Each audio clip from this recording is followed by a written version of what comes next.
What's up, you guys? Welcome to another episode of Ask Alex, where this is a show where I take all your questions and answer them here on this show. I'm your host, Alex Hampton, and this is episode 45, you guys. I have been doing this for 45 episodes, and you guys keep coming back and watching my show. I genuinely do appreciate it. A lot of things to talk about on today's show, and if this is your first time ever watching an episode of Ask Alex or any of my videos on YouTube, go ahead and hit that subscribe button and then go ahead and hit that bell right next to it. That way you get all the notifications of every time I am releasing a video. And by the way, if you haven't already, check out my Crisis on Infinite Earth teaser trailer where my character Static Shock is meeting Kevin Conroy in this crisis. It's fan made, it's not real, but go ahead and check that out. I had a lot of fun making it as well. And also, if you want your topic or question on this show, it's very simple. All you have to do is just send me an email at theaskalexshow@gmail.com. That's theaskalexshow@gmail.com. Last week I didn't put out any episodes of Ask Alex because of me just really being busy, and I didn't really have the time, but now I actually have the time to put out some episodes of it this week. A lot of great things to talk about. So let's go ahead and jump into the first question, which comes from a Dylan Pryor. And he writes, "Hey Alex, so the Game of Thrones directors Benioff and Weiss have left the Star Wars Trilogy project at Lucasfilm. This is now another set of directors leaving this franchise. Do you think the Star Wars franchise will ever move forward with the new original projects?" Well, thank you for your question, Dylan. So what Dylan is referring to, literally within the last 24 hours, Benioff and Weiss they literally just left their Star Wars trilogy that they were slated to do at Lucasfilm. According to reports from Deadline, Collider, and Variety, it seems like from their statement that they put out that they would be too much focused on their Netflix deal that they had signed at Netflix in order, so they couldn't do the Star Wars project. Here's their quote that they quoted. This is coming from Benioff and Weiss. They both said from Deadline, "We love Star Wars," the pair said in a statement to Deadline. "When George Lucas built it, he built us too. Getting to talk about Star Wars with him and the current Star Wars team was a thrill of a lifetime, and we always been indebted to the saga that's changed everything." It further goes down as they talk about it in the quote that they had been recently signed a Netflix deal to shoot multiple projects at Netflix, whether it's TV and movies, and they couldn't stray away from that deal in order to produce these projects. Now, my overall thought on this, to answer your question, Dylan, how come more original projects at Star Wars are not being made? See, I kind of have to disagree with you on that. We are getting episode 9, and we're getting The Mandalorian literally in like 14 days. So Star Wars projects are being made. I will say though, Kathleen Kennedy, I believe she's an amazing producer. I think she knows what she's doing at Lucasfilm to a degree, but at the same time, I feel as though that she is not. I think she's not really in it like she used to be. And I really can't necessarily blame her for getting rid of Benioff and Weiss to direct their trilogy. But at the same time, I feel as though that Star Wars still has to figure out their footing in terms of structuring their movies. We're getting, like I said, we're getting The Mandalorian literally within 14 to 13 days from now. So we are getting a lot of great content coming from Disney. However, you have to keep in mind, Benioff and Weiss signed this Netflix deal months before they decided to agree to doing a trilogy with Lucasfilm. They believed at the time that their schedule was open enough for them to tackle this. When they realized that it was not when they realized that their schedules didn't line up, they had to drop out. I don't believe this is PR. I really don't, because if you look at the initial reporting, like I said, Benioff and Weiss have a huge Netflix deal to create content over at Netflix. So personally, I really do think that they're too busy. I would love to see them come back to Lucasfilm if they have the opportunity to make at least one film or one series of some kind. However, due to scheduling and circumstances, they can't do it. So those are my overall thoughts with that. Thank you for your question. Let's go ahead and jump to the next question, which comes from a Sam Lee. And he writes, "Hey Alex, I just saw the Mandalorian trailer and it looks amazing. But my question is, will Disney Plus overtake other streaming services? With the launch with the launch of new content coming to Disney Plus, I don't see any other streaming service competing with Disney.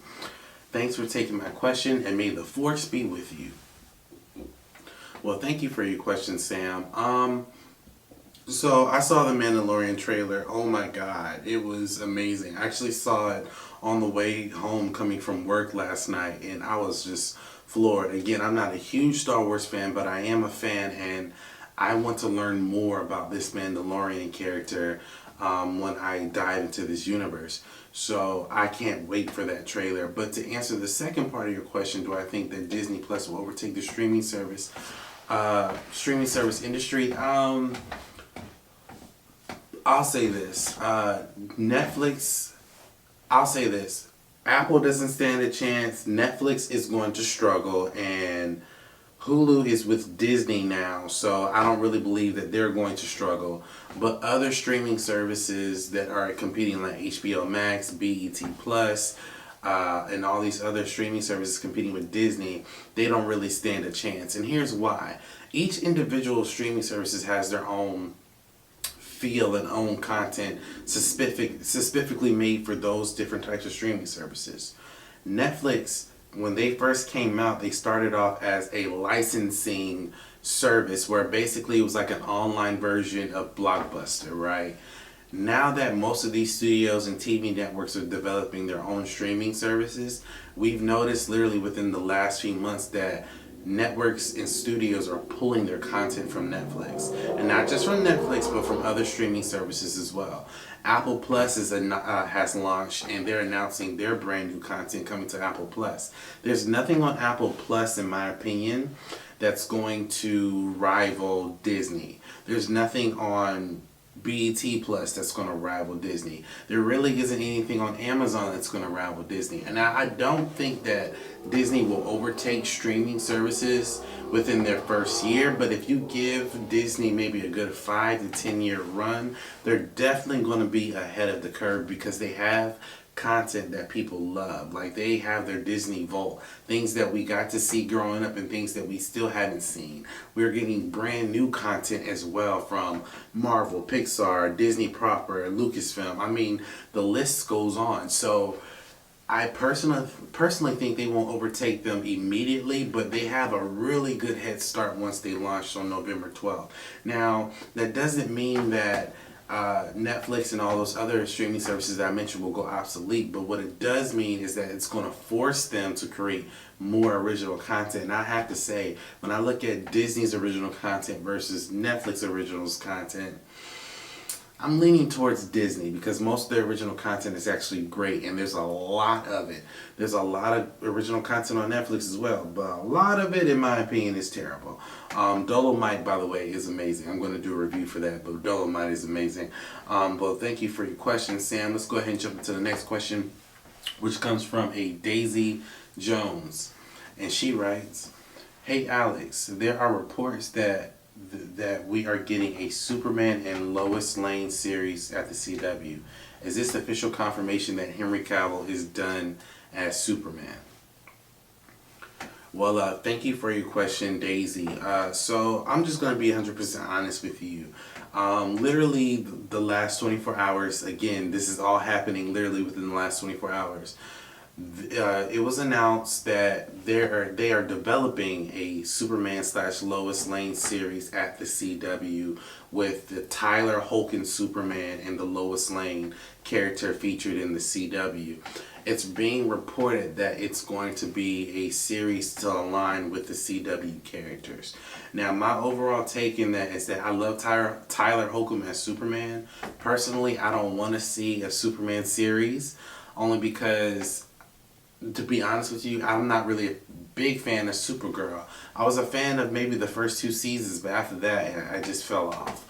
Personally, I don't know how they're going to take that character, so I don't really know where they're going to drive that particular narrative for that character. I don't want to see it. Now, the answer to the second part of your question, is this official confirmation that Henry Cavill is done as Superman? Well, let me just say this. Warner Brothers nor Henry Cavill has come out and officially made a statement saying that he's done yet. So we should hold off just a little bit. However, anytime a network that's owned by the major studio is developing a series based off a prominent character that's incorporated in their DCU plan, typically that means that they probably don't have any future projects or future things lined up for the movie side. That's why we're getting Crisis on Infinite Earth. The movie side of Warner Brothers is not going to do a Crisis on Infinite Earth movie. That's just not going to happen. That's why they allowed the CW to do that. That's why they also allowed to incorporate the Bruce Wayne character and all this other stuff that we would normally see in movies that we're going to get in this TV verse. So I personally think he's done, but again, no one has confirmed that from Warner Brothers or Henry Cavill's camp. So thank you for your question, Daisy. Now let's go ahead and jump to the last question, which comes from a Larry Black. And he writes, "Hey Alex, so I've noticed that a lot of people have been sharing articles from websites like We Got This Covered and Epic Stream. And I've noticed that none of these stories that these sites reported on make it to mainstream movie outlets. Are these websites credible, and if so, why aren't the major trades using these sites as sources?" Well, thank you for your question, Larry. I'm going to be very honest, and I want to thank you for your question. I've actually had a debate about this particular subject with some people that I know, and I'm just going to be honest. We Got This Covered is a clickbait website. Epic Stream is a clickbait website. I'll give you more websites. Movie Web, a clickbait website.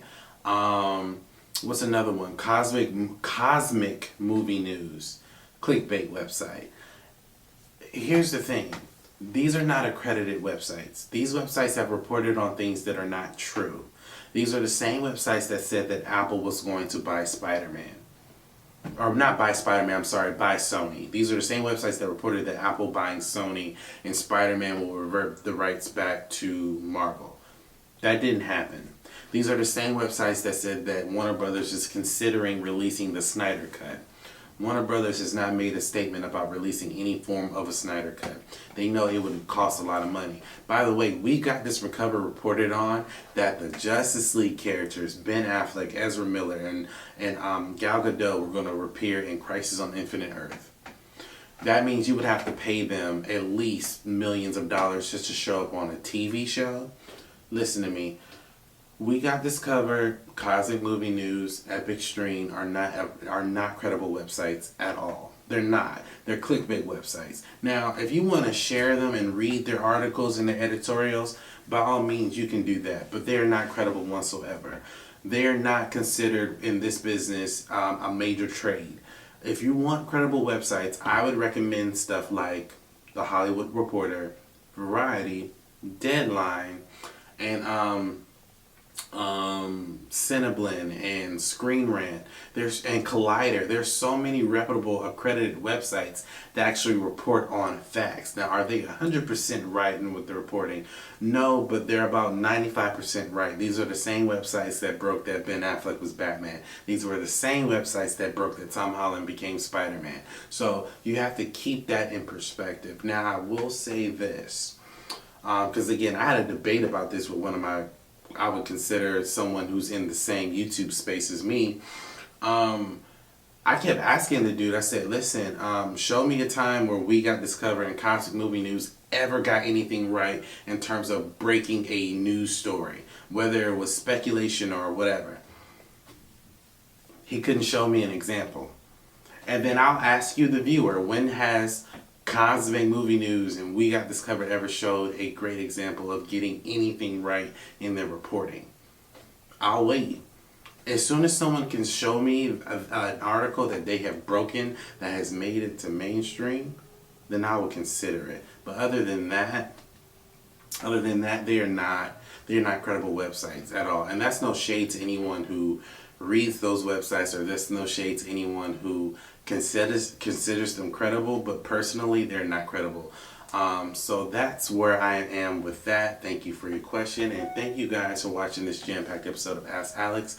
Please like, comment, and subscribe to my YouTube channel where you get all the updates of every time I'm releasing an episode of Ask Alex. And also, if you want to be a supporter here at Momentum Media, go to our Patreon page at patreon.com/Momentum Media.